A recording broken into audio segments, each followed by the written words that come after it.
The movie starts with two brothers whose lives could not be more different from each other. The older one, Zach, is a teenager who has already decided that nothing in the world is worth getting excited about. The younger one, Gray, is the complete opposite, a hyper-intelligent, dinosaur-obsessed kid who memorizes facts the way other children memorize song lyrics. And these two boys are about to go on a trip that most human beings on this planet will never get to experience in their lifetimes. They are heading to Jurassic World. Now let me put that into perspective for you.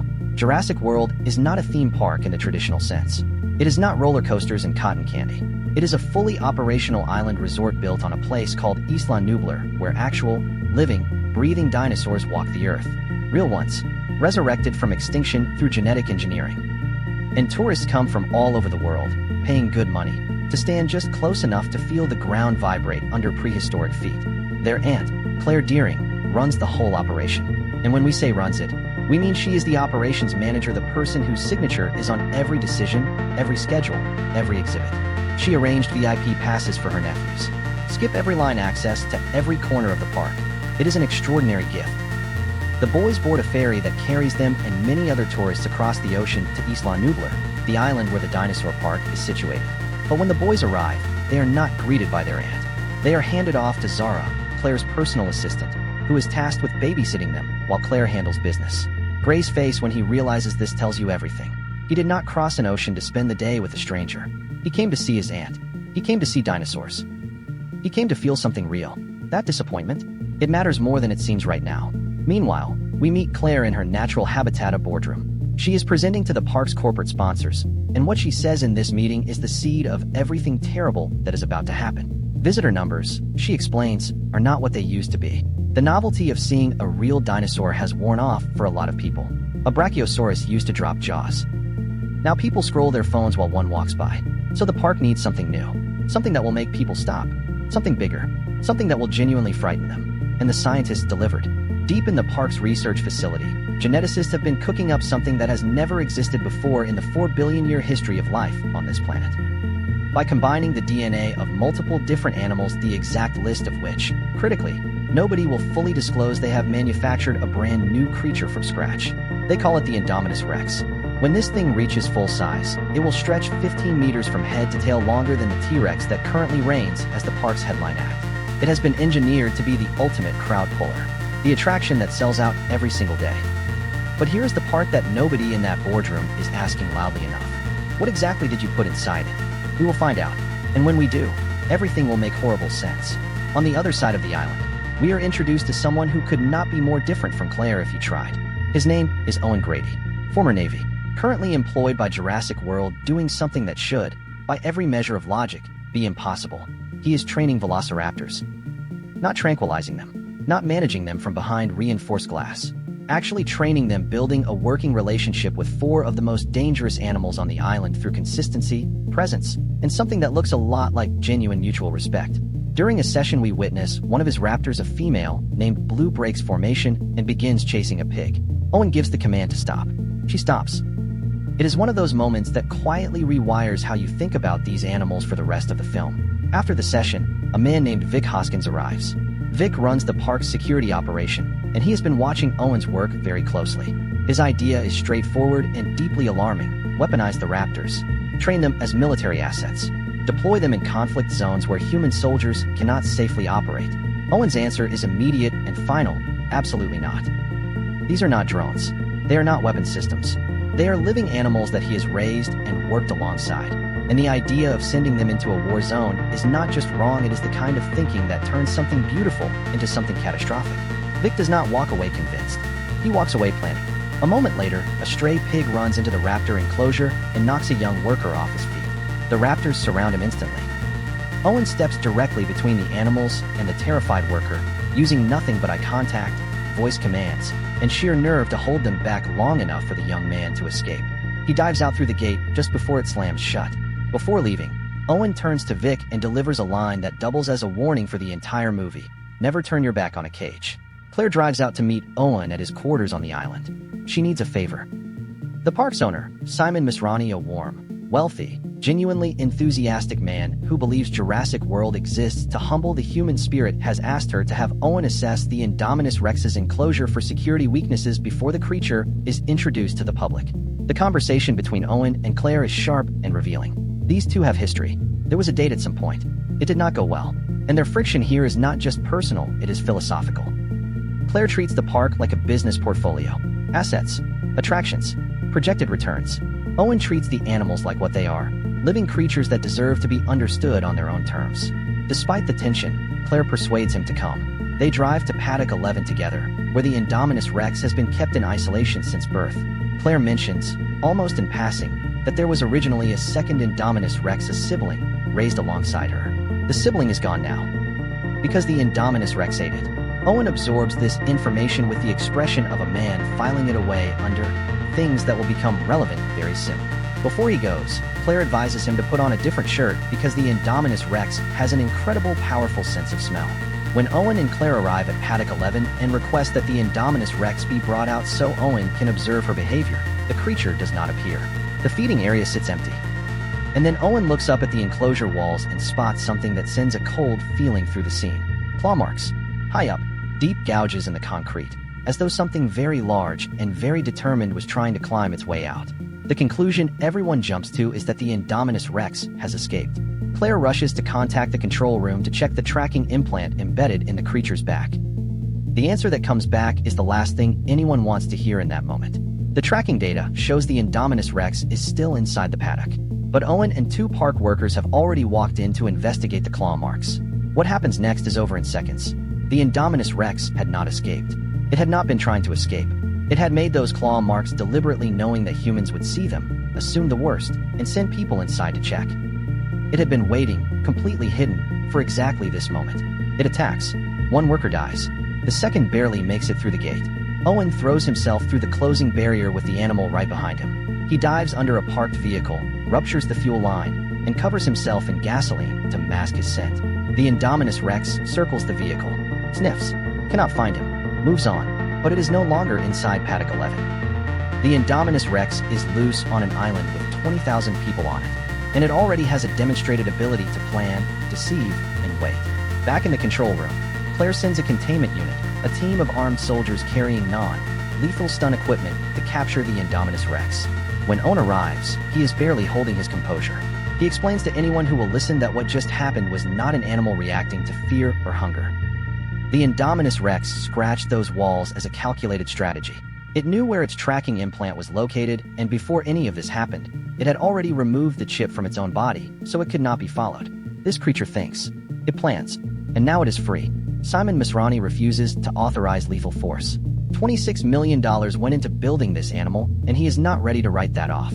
Owen begs them not to. He says, clearly, that those soldiers will not come back. Nobody listens. He is right. The containment team does not come back. The people watching from the control room see it happen on camera and cannot do a single thing to stop it. The Indominus Rex does not run from the stun guns. The pain makes it angrier. It hunts the soldiers one by one. Owen walks out. He tells them to deal with it themselves, because they clearly are not going to listen to the one person on this island who understands how dangerous the situation actually is. Claire chooses the cautious business approach, closing only the northern section of the resort, quietly moving visitors out of one zone, trying to keep the wider park running without triggering panic. It is, in hindsight, exactly the wrong call. Zach and Gray, having slipped away from Zara entirely, are living their best lives. They have found their way to one of the park's most spectacular attractions, the gyrosphere. Picture a transparent sphere just large enough for two people, designed to roll freely through open terrain where dinosaurs roam without fences. The material is rated to withstand a direct gunshot. The boys get an automated alert telling them to return to the station. Zach reads it, weighs it, and decides it does not apply to them. Claire, now panicking about the boys' safety, calls Zara to find them. Zara tells her the boys have disappeared. Claire tries to call Zach, but the connection is poor. Zach and Gray roll deeper into the open terrain, and then, through the curved walls of the sphere, they see the Indominus Rex. It tears through the dinosaurs around it without hesitation. Then it notices the gyrosphere. It kicks it. The boys tumble. It picks it up in its jaws and begins crushing it methodically, purposefully trying to crack it open like an egg. In a split-second decision, Zach unclips both their seatbelts. The fractured sphere gives way just enough. They burst out and run toward a waterfall at the edge of the terrain, the creature closing behind them. They jump. They survive. Soaking wet and gasping, they pull themselves onto the riverbank. Zach looks at his younger brother, the kid he had been too cool to acknowledge for most of this trip, and tells him how proud he is. It is the moment where Zach finally becomes the brother his mother asked him to be. Claire has already gone looking for her nephews. She finds Owen and asks for his help locating them. Claire and Owen are now driving through the valley searching for the boys. What they find stops them both cold. Dozens of dinosaurs scattered across the terrain, all dead, all killed by the Indominus Rex. Here is what makes this horrifying. The Indominus Rex did not eat any of them. It did not kill out of hunger or self-defense or territorial instinct. It killed them and moved on. Owen says it plainly. This animal kills for sport. Among the fallen is an Apatosaurus, an enormous long-necked creature still alive, but beyond saving. Its breathing labored and slow. Owen kneels beside it. He does not try to fix it. He simply stays with it, one hand on its neck, while it dies. Claire stands a few feet away and watches. This is the first time in the entire film that she has ever been this close to one of these animals as something other than an operational asset. Something in her face shifts. Something that will matter enormously before this day is over. They find what remains of the gyrosphere and Zach's shattered phone. Claire's expression tells you she has already imagined the worst. But Owen crouches down, reads the muddy ground, and tells her they jumped and ran. There are footprints. The boys are alive. Meanwhile, Zach and Gray have pushed through the jungle and stumbled onto something extraordinary, the ruins of the original Jurassic Park. Abandoned for years, overgrown, forgotten. Zach finds one of the old Jeeps from that era, coaxes it back to life, and drives them both out of the jungle. These boys are something else. Simon Masrani decides to handle the Indominus Rex personally. He boards a helicopter with a team of armed agents and goes hunting. They locate the creature heading south, toward the main resort, toward the highest concentration of tourists on the island. The helicopter swoops down. The agents open fire. The Indominus Rex does not go down. Instead, it crashes through the outer wall of the park's massive aviary, a fully enclosed dome housing hundreds of pterosaurs, flying reptiles that have lived their entire lives in isolation without ever once encountering a human being. The wall collapses. The pterosaurs pour out in a shrieking, disoriented mass. They collide with the helicopter. The aircraft goes down. It explodes on impact. Simon Masrani is dead. And the pterosaurs, wild and terrified and equipped with no frame of reference for what a human being is, flood out into the main resort area and begin attacking everything that moves. What follows is absolute chaos. Owen and Claire race in on his motorcycle. Thousands of tourists scatter in every direction. Zara, who had finally located the boys near the west gate, is snatched from the ground by a pterosaur, dropped into the Mosasaurus lagoon, grabbed again, dropped again, and then swallowed whole when the Mosasaurus erupts from below. Owen and Claire reach the boys. They fight off the creatures attacking them and pull them to safety, but only just. And while all of this is happening, Vic Hoskins walks into the now leaderless control room and takes over. With Simon dead and chaos ruling the island, Vic finally gets what he has been angling for. He clears out the original control room staff and installs his own people. Then he gives the order, release Owen's raptors and use them to hunt the Indominus Rex. Owen is furious. He drives straight to the raptor enclosure and physically confronts Vic, but Vic tells him the mission proceeds with or without his participation. Owen makes the calculation quickly. If he stays out, the raptors go into that jungle with people who have no understanding of them and no relationship with them. They will die, so he goes. The raptors are given the scent of the Indominus Rex and released into the jungle. Owen follows on his motorcycle, watching through cameras mounted on the animals. The raptors track the creature quickly, efficiently, exactly as trained. And then they reach the Indominus Rex and stop. They do not attack. They stand before it and they communicate. Owen watches the footage and the truth hits him like a wall. The scientists had always refused to reveal the complete list of DNA used to build the Indominus Rex. Now he understands the reason. The Indominus Rex carries raptor DNA. It speaks their language. It understands their hierarchy. Within moments of meeting them, it has claimed the position of alpha. Vic orders the soldiers to open fire on the Indominus Rex. The animal is hit, but doesn't go down. It gets back up and escapes into the jungle. Owen's raptors turn on the human soldiers. Vic's men scatter and abandon Owen in the jungle. His partner Barry barely survives. Owen rides his motorcycle through the forest at full speed with a raptor inches behind him. In the truck where Claire has been watching with the boys, a bloodied soldier appears at the window and is immediately dragged away. A raptor punches through the glass. Claire fights it off as she keeps driving. The boys use stun guns to electrocute another one long enough to escape. Owen reappears and leads them out. Inside the Innovation Center, they find Vic Hoskins loading dinosaur embryos into cases.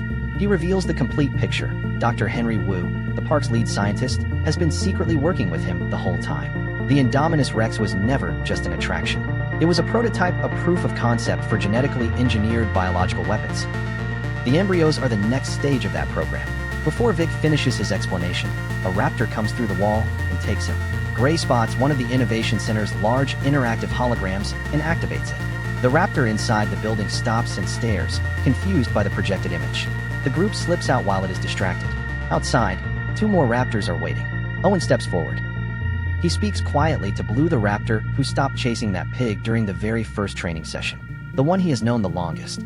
He speaks to her the way you speak to someone who owes you nothing, but might remember anyway. The Indominus Rex arrives and calls out to the raptors, pulling rank, demanding their loyalty. Blue looks at the Indominus Rex. Then she looks at Owen. She chooses Owen. The Indominus Rex attacks her for the betrayal. The other raptors, watching their sister take that hit, turn on the creature they had just accepted as their alpha. And Claire is already running. She radios Lowry, one of the original control room operators who refused to abandon his post, and tells him to open Paddock 9. Lowry knows exactly what is in Paddock 9. He hesitates. Claire tells him to open it. He opens it. Claire runs inside with a burning flare in her hand. The ground begins to shake. Out of the darkness, the T-Rex comes charging straight at her, and she runs, flat out, as fast as her legs will carry her, until the very last possible moment when she hurls the flare directly toward the Indominus Rex. The T-Rex locks onto the new target. The collision between the 2 animals is seismic. For a while, the T-Rex appears to be losing. The Indominus Rex is younger, bigger, engineered for exactly this kind of fight. But then Blue arrives from the side and strikes hard. Together, the oldest predator on the island and the raptor who chose a human over a monster, they drive the Indominus Rex to the edge of the Mosasaurus lagoon. The Mosasaurus explodes from the water, clamps down on the Indominus Rex with its enormous jaws, and drags it into the deep. The T-Rex stands over the lagoon for a long, quiet moment. It looks at Blue. It looks at the humans. Then it turns and walks back into the jungle unhurried, magnificent, and completely in charge of every inch of this island. Blue, wounded but standing, finds Owen one last time. He says goodbye to her softly. She disappears into the trees. The next morning, the evacuation is complete. Everyone who made it out is on the mainland being treated for injuries. The boys' parents arrive and run to their sons. Their mother Karen pulls both boys into her arms and then reaches for her sister Claire, not with anger, not with blame, but with the overwhelming relief of someone who almost lost everything in a single afternoon. Claire finds Owen. The arguments, the professional armor, the careful distance, all of it gone. They went through something together that changes a person. They hold each other, and for the first time in this whole story, the noise stops. Somewhere on Isla Nublar, a T-Rex walks through an empty park in the early morning light. The gates are open. The tourists are gone. The island belongs to the animals again. At least for now. If you watch this entire breakdown, please the subscribe button, like and share. It takes 1 second. And drop a comment below. I want to know, what was the single moment in this movie that hit hardest for you? Was it Owen kneeling beside the dying Apatosaurus? Blue making her choice? Tell me below. I read every single one. Stay curious. Stay cinematic. See you in the next breakdown. T-Rex.